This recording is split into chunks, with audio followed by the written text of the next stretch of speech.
Yun, what's up? It's your boy Garkia. Or just call me Shanti for short, Shanti Bo for long. And today is the day. Ay, hindi, gabi na ngayon eh. And tonight is the night. My first vlog. So, pupulong lang ako kasi maririnig ng tatay ko ngayon to. Ito yung unang vlog ko, guys. Ang gagawin ko, alam ko luma na tong prank na to. Ito yung tinatawag na scholar prank. Pero, kasi gusto ko siyang gawin sa tatay ko. So, gagawin na natin. Balik, kinausap ko na siya kanina. Nung naligo ako. Tay. Mamaya nagawang video ah. Ano to sa scholar ko para, kailangan, doon. Magbibideo ko, tapos kailangan nakakaawa yung story natin. Scholar yun, kung na yun, pwede mapili. Hindi, libre, mag-aaral ako. Kailangan ko sabihin ko gagawin mo ah. Hindi naman kita ba, kailangan kasi, basta mamaya ha, bibis lang ako eh. Ha? So, start na natin. Ay, magandang gabi po sa inyong lahat. Ako si Kiara Yumo na nakatira sa Leas Apartment, Sitio Ipo, Bundukan, Bukawi, Bulacan. Ito, salita muna. Ito pong video na ito ay para sa pag-apply ko sa scholarship para sa TESDA. Ako sakali man po mapipili ako eh. Baka nagbabakasakali lang po na mapili ako. Ito po yung tatay ko. Actually, hindi ko siya tatay. Tito ko lang po siya, pero siya po kasi nagpalaki sa akin. Ngayon po, 3 na lang kami sa buhay sa apartment ko po. Tapos, ako po yung nagtatrabaho, si tatay po kasi may sakit na siya kasi matanda na siya. Ano po siya eh, na-stroke po siya eh. Tapos ngungo pa. Magsasalita rin po siya. Mati ka na stroke ka ngungo. Ngungo ka dali, stroke, gano'n.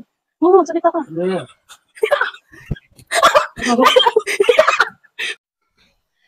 Magandang gabi po sa kinaukulan. Ako po si Kiara Yumul, 26 old, nakatira sa Leas Apartment, Sitio Ipo, Barangay Bundukan, Bukawi, Bulacan. Ako po ay nag-send ng video na nagbabakasakali na mapili sa scholarship nyo. Kasama ko nga po pala yung tatay ko, hindi kasi siya, bali ngayon ako na lang po yung nagtatrabaho kasi matanda na po siya. Katotohanan po niya, na-stroke po siya last year, tapos ngungu pa po siya.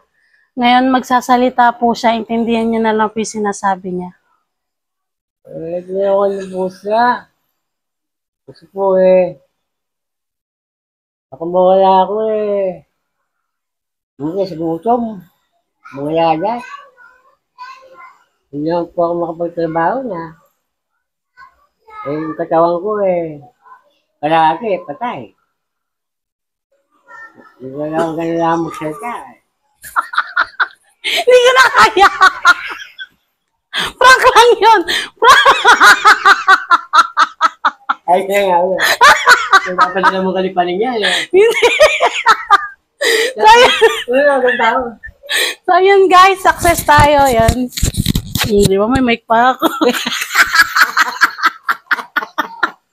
So yun guys, thank you! Di ba nagsabi sa akin na nag-ano ka?